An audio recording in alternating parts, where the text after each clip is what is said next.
Télé 50, simplement congolais.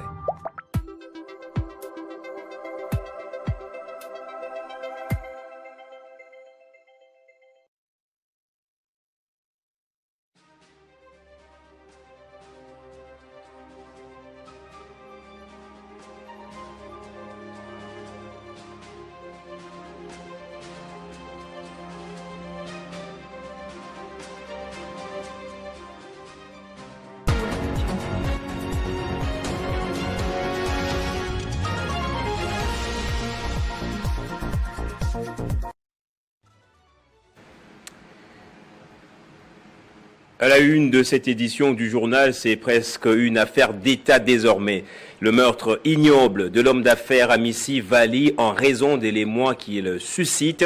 La justice a apporté des éléments nouveaux. Le principal suspect est toujours activement recherché alors que d'autres ont été interpellés, à suivre dans ce journal. Et l'autre affaire, c'est la première émission des eurobonds par la RDC qui a permis de mobiliser sur le marché international plus d'1 milliard de dollars. Le ministre des Finances a présenté les projets prioritaires du gouvernement. Je vais vous les citer dans le journal également. Et ce naufrage macabre au Bangladesh, un bateau transportant des réfugiés Rohingyas et des ressortissants bangladais a sombré dans la mer d'Andaman. 250 personnes sont portées disparues. Bonsoir à tous et à toutes et bienvenue dans ce journal. L'état des sièges est toujours d'application et sa prorogation reste de mise. La séance plénière dernière a porté sur cette question, mais aussi sur un point d'information concernant le processus de recensement de la population et de l'habitat en RDC.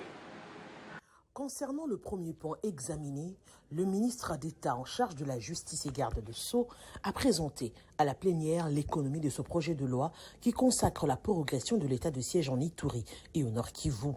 Après l'exposé du ministre d'État en charge de la justice, le président du Sénat a mentionné que ce projet de loi fait objet de débats approfondis et continue au sein de la commission mixte Défense et sécurité et relations internationales. Sur 74 sénateurs ayant voté, 72 ont voté oui, aucun n'a voté contre et 2 se sont abstenus. Ainsi, la Chambre haute du Parlement a adopté en première lecture ce projet de loi et l'a transmis à la Chambre basse pour une seconde lecture. Aucun n'a voté non, 2 ont voté abstention. En conséquence, le Sénat vote le projet de loi portant autorisation de la prorogation de l'état de siège sur une partie du territoire de la République démocratique du Congo. Et je signale que ce projet de loi sera transmis à l'Assemblée nationale conformément à l'article 135 alinéa 1er de la Constitution. S'agissant du deuxième point concernant l'information sur les processus du recensement général de la population et de l'habitat en RDC, il a été sollicité par le ministre d'État en charge du plan, mais suite à son absence, les sénateurs, sur base d'une motion incidentielle, ont suspendu les débats sur cette question. Les motivations de cette motion sont basées sur les recommandations que devraient faire les sénateurs au ministre en tant que coordinateur principal du secteur. Soumettant cette motion à la plénière, elle a été adoptée par la majorité des sénateurs. Et puis le gouvernement passe à la vitesse supérieure dans sa stratégie d'investissement national. Le ministre des Finances, Doudou Fouamba Likonde Libotaï, a présenté 7 projets prioritaires du gouvernement qui seront financés grâce aux bons mobilisés via l'eurobond. Il y a notamment des projets infrastructurels, des énergies, du transport aérien et formation professionnelle. Ces investissements visent à moderniser le pays, mais aussi à améliorer les conditions de vie des populations. Jean-David Kilolo pour plus de commentaires. Le ministre des Finances, Doudou Fouamba Likonde Libotaï, a dévoilé une liste de 7 projets prioritaires qui seront financés grâce aux fonds mobilisés via l'émission d'un eurobond, estimé à près d'1 milliard de dollars. Ces investissements s'inscrivent dans une stratégie globale visant à renforcer les infrastructures, améliorer l'accès à l'énergie et soutenir la formation professionnelle à travers le pays. Parmi les projets phares figure la construction d'un nouveau terminal aéroportuaire d'une superficie de 49 000 km² avec une capacité d'accueil de 5 millions de passagers par an. Cette infrastructure ambitionne de moderniser le transport aérien et d'accompagner la croissance du trafic en République démocratique du Congo. Dans les secteurs routiers, le gouvernement prévoit la réhabilitation et la modernisation de la route nationale numéro 4 sur un linéaire de 750 km reliant Kisangani à Beni. Ce projet est présenté comme un levier majeur pour la connectivité territoriale et le désenclavement des zones rurales de l'Est du pays. À Kinshasa, capitale en pleine expansion, les autorités annoncent la réhabilitation de 300 km des voiries urbaines, ainsi que la construction d'une rocade de 31 km comprenant des échangeurs et des ponts, afin de fluidifier la circulation et réduire les embouteillages. Sur le plan énergétique, un accent particulier est mis sur les développements d'un réseau de transport d'électricité de 330 kV destiné à relier la Zambie et la ceinture du cuivre congolaise. Ce projet vise à sécuriser l'approvisionnement énergétique des zones minières stratégiques. En parallèle, la construction d'une centrale hydroélectrique de 64 MW est prévue dans le Kasaï central, accompagné des réseaux de distribution pour améliorer l'accès à l'électricité dans cette région. Enfin, le gouvernement entend investir dans le capital humain à travers la création des centres de formation professionnelle dans plusieurs villes du pays, Kisangani, Kinshasa, deux centres Mbuji-Mayi et Lubumbashi. L'objectif est de renforcer les compétences locales et de mieux répondre aux besoins du marché de l'emploi. À travers ce projet, l'exécutif congolais affiche sa volonté de transformer les fonds de l'Eurobond en levier du développement durable tout en répondant aux défis structurels du pays.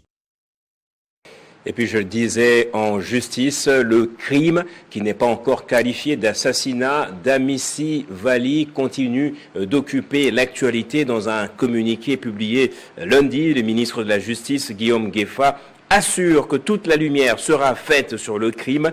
La victime, un grand homme d'affaires résidant en Afrique du Sud, plus précisément à Pretoria, a été tué dans son appartement situé dans l'immeuble La Renaissance.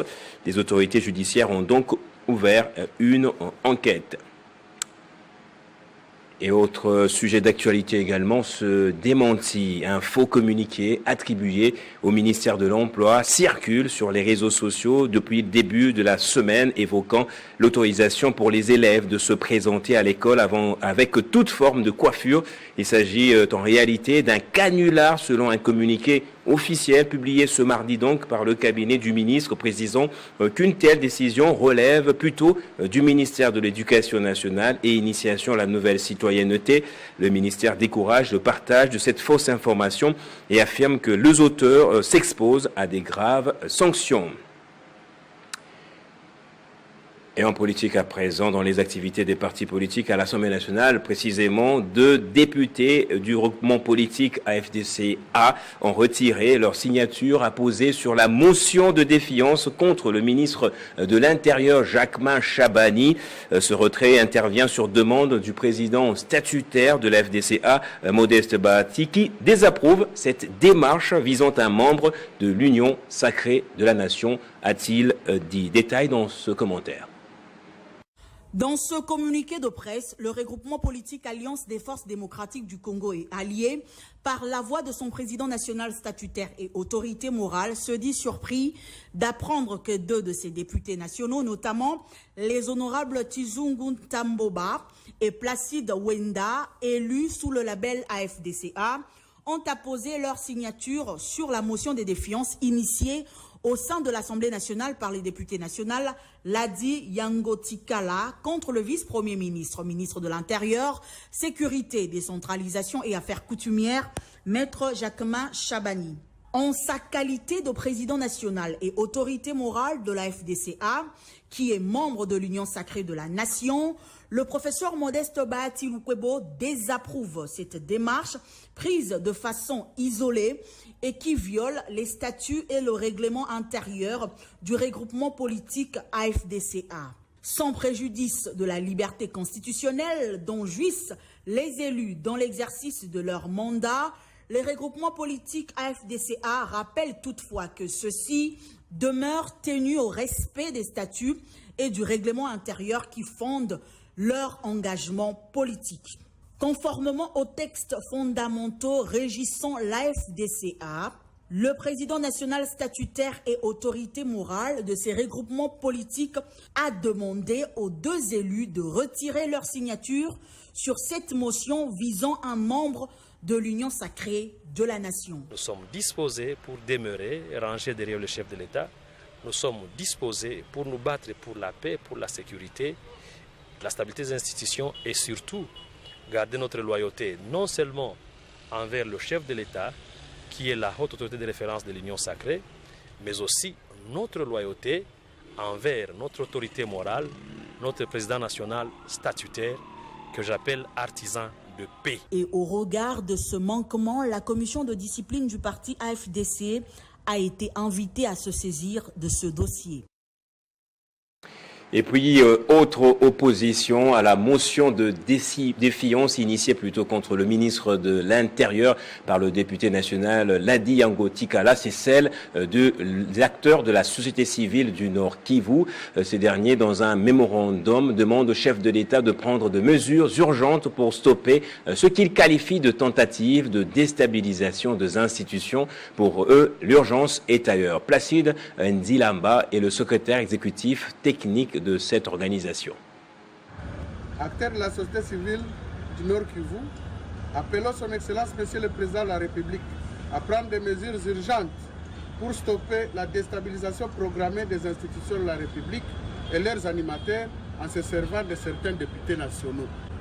Ici est de souligner que depuis l'avènement de Maître Jacquemain Chabani Luko à la tête du ministère susmentionné, plusieurs réformes ont été engagées pour améliorer la sécurité et la gouvernance à la base, entre autres.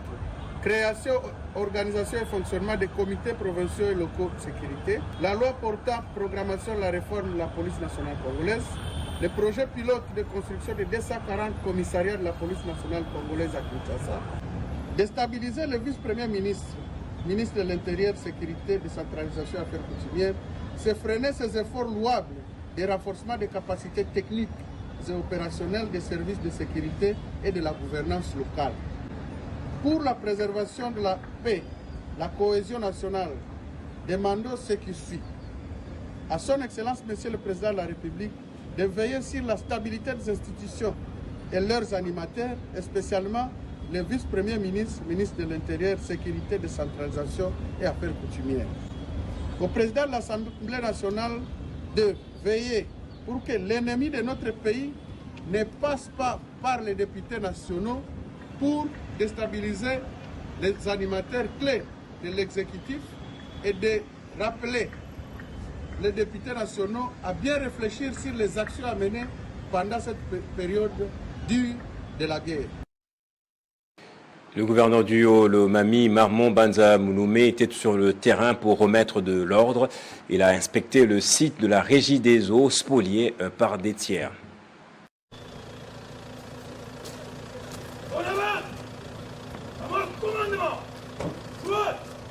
Toujours fidèle à la vision du chef de l'État, Félix-Antoine Tshisekedi Tshilombo, qui met l'homme au centre de tout, Marmon Banza Mounoumé, gouverneur du Haut-Lomami, sur instruction de sa hiérarchie, a fait une descente au site de la Régie des eaux Kamina avec le membre du Conseil de sécurité, le maire de la ville de Kamina, le responsable du service de cadastre et les services de la Régie des eaux pour s'imprégner de la spoliation de la concession de la Régie des eaux par des tierces.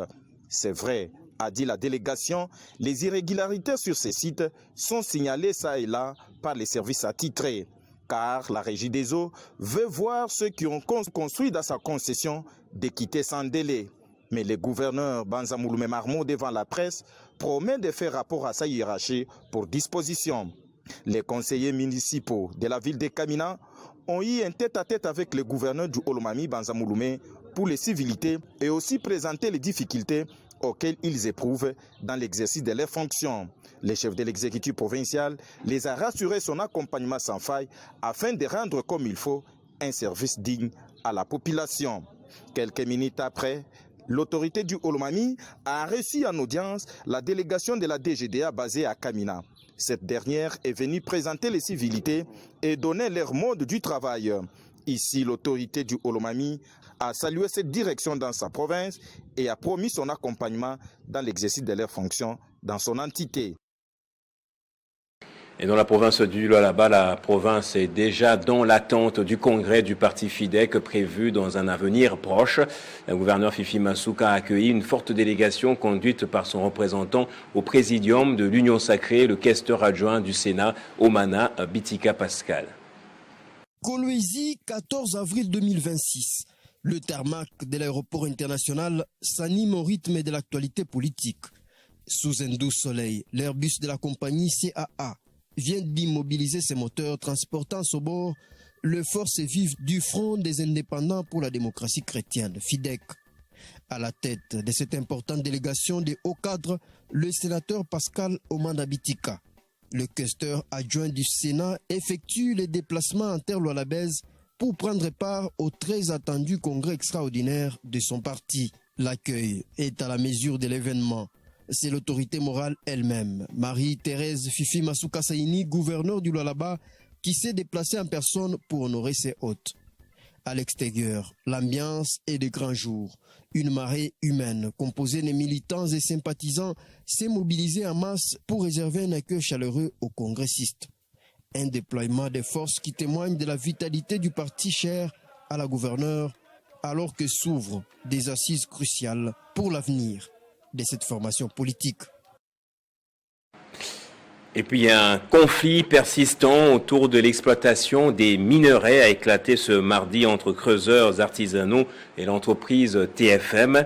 La situation a dégénéré lorsqu'un militaire et son complice ont ouvert le feu sur des manifestants en colère, provoquant la mort d'une personne et blessant 3 autres. Le bourgmestre Aline Makano a condamné fermement ce dérapage et s'est rendu à l'hôpital d'Ipeta pour soutenir les victimes, dont l'une sera transférée à Lubumbashi pour des soins spécialisés. Les autorités locales appellent au calme et assurent que la situation est désormais sous contrôle. Ce mardi 14 avril 2026, la commune de Fungurumé a été le théâtre d'un nouvel épisode de tension opposant les creuseurs artisanaux à l'entreprise Tenke Fungurumé Mining TFM.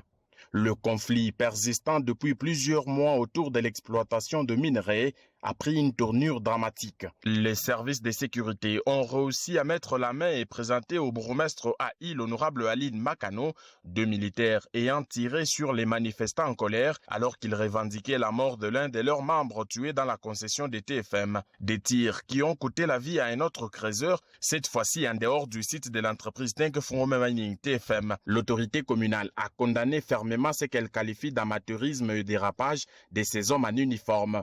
Dans la foulée, Mme Makano a effectué une ronde dans sa juridiction afin de rassurer la population sur le maintien de la quiétude sociale. Selon ses services, la situation est désormais sous contrôle. L'exécutif communal s'est ensuite rendu à l'hôpital d'Ipeta où sont internés les blessés par balle. Le bilan fait état de 5 victimes, 2 décès dont 1 survenu à la concession et un autre mort après son évacuation à l'hôpital d'Ipeta selon les sources concordantes, alors que les 3 blessés graves sont placés sous surveillance médicale. L'un d'eux sera transféré à Lubumbashi pour recevoir des soins spécialisés après le constat du bourgmestre AI, l'honorable Aline Makano. Pendant ce temps, la première citoyenne de Fungurumé a reçu à son cabinet de travail les 2 familles éprouvées pour trouver de voies et moyens d'enterrer ces morts. Les responsables des structures d'encadrement des jeunes ont rejoint l'autorité communale pour multiplier les appels au calme et éviter une escalade de la violence.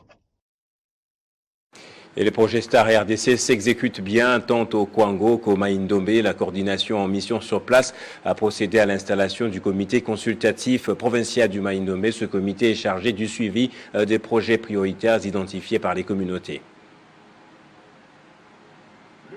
côté des agglomérations victimes des conflits communautaires et des atrocités des territoires de Kwamut, Yumbi et Oshwe, ainsi que celles de la ville d'Inongo bénéficieront des appuis, ainsi que des paquets de services pour l'amélioration de leurs conditions de vie pour les uns et de travail pour les autres, grâce à la présence du projet de stabilisation et de relèvement communautaire Star RDC que dirige Mme Brigitte Kapinga Saouda. Financé par la Banque mondiale, le projet Star RDC a tenu sa toute première réunion ordinaire à Inongo, au cours de laquelle les animateurs du comité consultatif provincial, dont à sa tête le gouverneur Lebon Kosokevani, ont validé leur mandat avant d'être investis dans l'unanimité par l'acclamation de ses membres. Prenant parole en premier, le coordinateur provincial du projet Star RDC Grabandoulou a fait savoir que 10 infrastructures socio-économiques de base sélectionnées par les communautés elles-mêmes, dont les établissements scolaires et sanitaires, les salles polyvalentes ainsi que la route tronçon Yumbi-Mongama ont été validées par les animateurs du comité consultatif provincial. Donc, c'est le début de l'exécution des travaux. Prof. Jean-Claude Moubalama Zibona. Nous sommes venus à Inongo pour organiser une session, et la première session du comité consultatif provincial,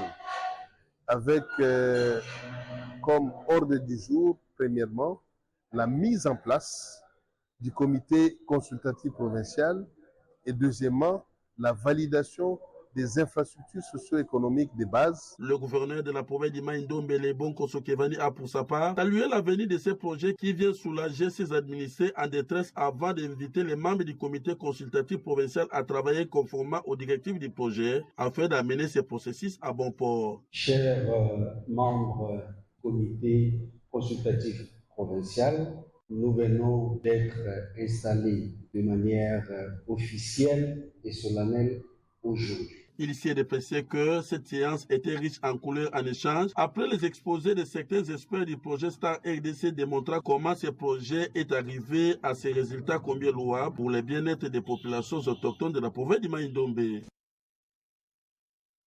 Et puis l'intelligence artificielle continue de gagner du terrain chez les jeunes à l'université comme dans le monde du travail. Si elle facilite de nombreuses activités intellectuelles, son usage suscite néanmoins des inquiétudes, notamment face au risque de dépendance et de paresse, certains jeunes perdant progressivement le sens de l'effort. Notre équipe de reporters a recueilli quelques témoignages. Suivez. L'intelligence artificielle est un domaine de l'informatique simulant des capacités humaines, raisonnement, apprentissage, créativité via des algorithmes. Elle est un outil qui permet d'obtenir des informations rapidement chez les étudiants et l'aide à mieux comprendre les cours, à faire des recherches et surtout améliorer les résultats scolaires. C'est un outil intéressant et très utile pour les jeunes gens de notre génération, malheureusement qui est mal utilisé, puisqu'elle fait tout le travail de réflexion à la place de l'élève ou à la place de l'apprenant. Pourtant, c'est un outil qui permet d'améliorer les performances dans sa productivité. Elle permet aussi de limiter les heures de recherche pour aller directement au but. En tout cas, c'est un outil qui peut être mieux utilisé, je pense. Dans le monde professionnel, les jeunes utilisent également l'intelligence artificielle pour gagner du temps, mieux organiser leurs tâches et être plus efficaces. Elle contribue à améliorer la productivité au travail. Pour que l'IA soit excellente en termes d'accompagnement, la personne qui questionne l'IA doit avoir un background assez consistant par rapport à son domaine. Je comprends, moi je travaille dans le secteur communicationnel, je dois avoir un background assez costaud en matière d'écriture journalistique, en matière d'analyse d'un papier. Je ne peux pas demander à IA de me fournir un papier si moi-même je ne sais pas c'est quoi les critères d'un papier, comment est-ce qu'un titre doit se présenter, comment est-ce qu'un papier doit commencer par quoi. Pose problème, certains jeunes s'y habituent à telle enseigne qu'ils réfléchissent de moins en moins par eux-mêmes. Cette dépendance peut freiner le développement de leurs capacités personnelles et intellectuelles. Personnellement, l'intelligence artificielle m'aide beaucoup. Je l'utilise quasiment toutes les heures. Dès que je veux savoir un truc, j'y vais et j'ai une réponse. Mais comme des avantages, je dirais, elle rend les gens dépendants. Somme toute, l'intelligence artificielle est surtout venue révolutionner le monde de la recherche. Mais pour en tirer les meilleurs, il est important de l'utiliser avec modération et responsabilité. Et pour terminer ce journal, le bilan pourrait être lourd au Bangladesh après le naufrage d'un bateau transportant des réfugiés Rohingyas et des ressortissants bangladais dans la mer d'Andaman. Quelques 250 personnes, dont des enfants, sont portées disparues. Les vents violents seraient à l'origine du drame. Le bateau se rendait en Malaisie. Place au rappel des titres à présent.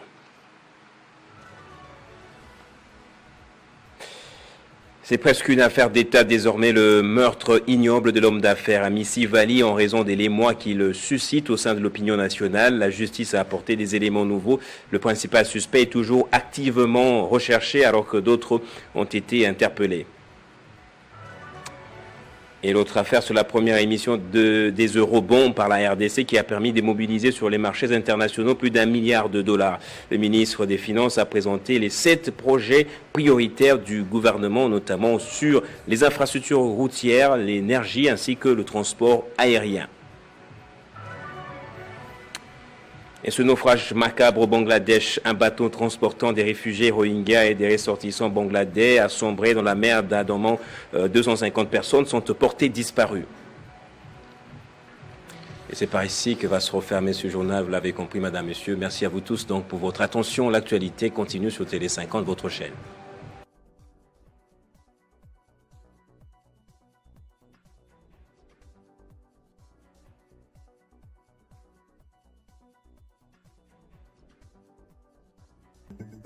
Retrouvez toute l'actualité en continu sur www.tele50.cd.